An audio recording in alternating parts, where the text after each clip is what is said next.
പ്രതിപക്ഷ പാർട്ടികൾക്കെതിരെയുള്ള വിമർശനം ഇന്നും ആവർത്തിച്ച് പ്രധാനമന്ത്രി നരേന്ദ്രമോദി.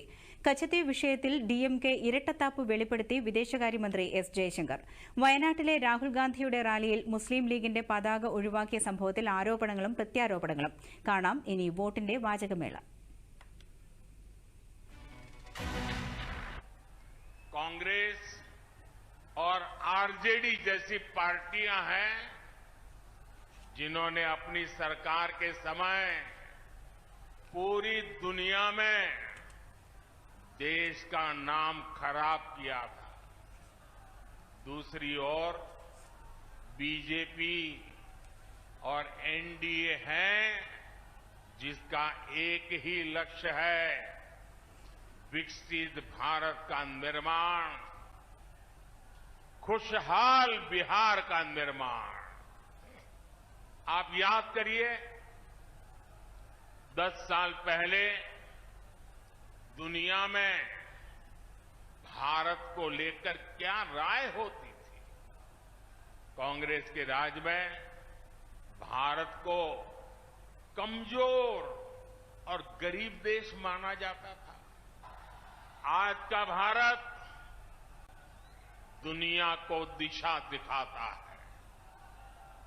अब दुनिया देख रही है कि केवल 10 वर्षों में भारत की साख और भारत की हैसियत आज कैसे बढ़ी है।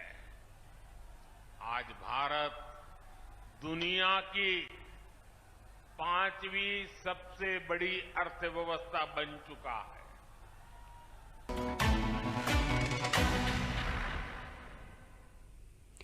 കോൺഗ്രസിനും ആർജെഡിക്കുമെതിരെ രൂക്ഷ വിമർശനവുമായി പ്രധാനമന്ത്രി നരേന്ദ്രമോദി. ബീഹാറിലെ ജാമുയിലെ പൊതുറാലിക്കിടെയായിരുന്നു പരാമർശം. പ്രധാനമന്ത്രിയുടെ വാക്കുകളിലേക്ക്.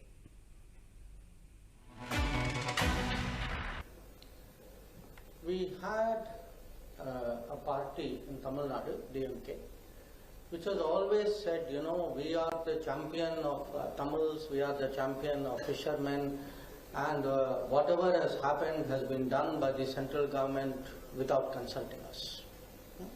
So they from time to time keep raising this issue. They raise it in parliament, they raise it in public. In fact, very often Chief Minister writes to me. I can remember replying to more than 20 letters from him on this issue. Now, if this is such a big issue, and the DMK particularly keeps blaming center for it, I think most important it is the people of Tamil Nadu should know the truth. How did this happen? It happened because when the then central government, Congress government, was negotiating these issues, they were actually consulting the then state government, which was led by DMK, but this was kept a secret. So DMK was very much party to these negotiations, very much party to this outcome.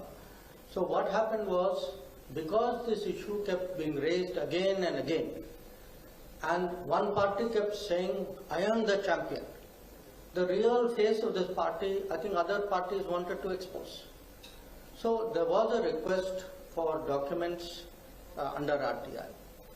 And when these documents became public, what they showed was that from 1973 onwards, actually the then central government foreign ministry was continuously and detailed consulting the Tamil Nadu government and the Chief Minister personally on this matter.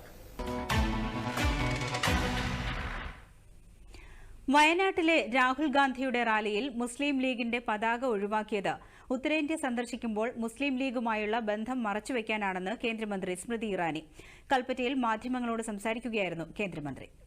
Congress party के नामांकन rally में मुस्लिम league के flags को छुपाना इस बात का संकेत है कि या तो राहुल गांधी मुस्लिम लीग के समर्थन से शर्मसार हैं, या फिर जब वो उत्तर भारत में आएंगे और मंदिर मंदिर जाएंगे तब लोगों से उत्तर भारत में मुस्लिम लीग के साथ उनके गठबंधन को छुपा पाएंगे।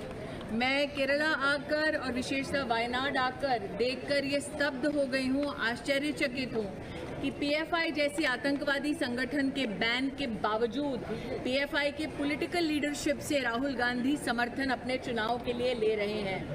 आज नॉमिनेशन में हम सब जानते हैं कि एक प्रत्याशी को, एक कैंडिडेट को oath of allegiance to the Indian constitution लेने की दरकार पड़ती है। PFI പോലുള്ള ഒരു ഭീകര സംഘടനയുടെ നിരോധനത്തിന് ശേഷവും രാഹുൽ ഗാന്ധി PFIയുടെ രാഷ്ട്രീയ നേതൃത്വത്തിന്റെ പിന്തുണ സ്വീകരിക്കുകയാണ്.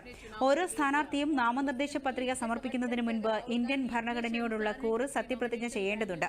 തിരഞ്ഞെടുപ്പിൽ PFIയുടെ രാഷ്ട്രീയ നേതൃത്വത്തിന്റെ പിന്തുണ സ്വീകരിച്ചതോടെ സത്യപ്രതിജ്ഞാ ലംഘനമാണ് നടത്തിയിരിക്കുന്നതെന്നും സ്മൃതി ഇറാനി കുറ്റപ്പെടുത്തി. കോൺഗ്രസിനും രാഹുൽ ഗാന്ധിക്കുമെതിരെ മുഖ്യമന്ത്രി പിണറായി വിജയൻ ഇന്നും രൂക്ഷ വിമർശനം നടത്തി. വയനാട്ടിലെ രാഹുൽ ഗാന്ധിയുടെ റാലിയിൽ പാർട്ടി പതാക ഒഴിവാക്കിയ നടപടിയിലാണ് വിമർശനം. കോൺഗ്രസിന്റേത് സ്വന്തം അസ്തിത്വം പണയം വെച്ച നടപടിയാണെന്ന് പിണറായി വിജയൻ കുറ്റപ്പെടുത്തി. എറണാകുളത്ത് വാർത്താ സമ്മേളനത്തിൽ മുഖ്യമന്ത്രി നടത്തിയ പരാമർശങ്ങളിലേക്ക്. വർഗീയവാദികളെ ഭയന്ന് പിന്മാറും വിധം കോൺഗ്രസ് അധപ്പതിച്ചിരിക്കുന്നുവെന്നാണ് ഇവിടെ കാണേണ്ടത്.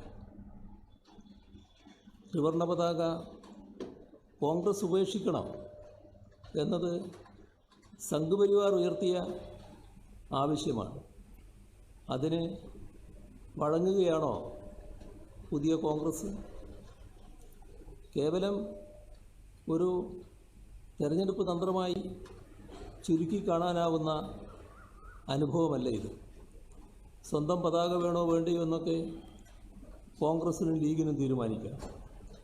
സ്വന്തം അസ്തിത്വം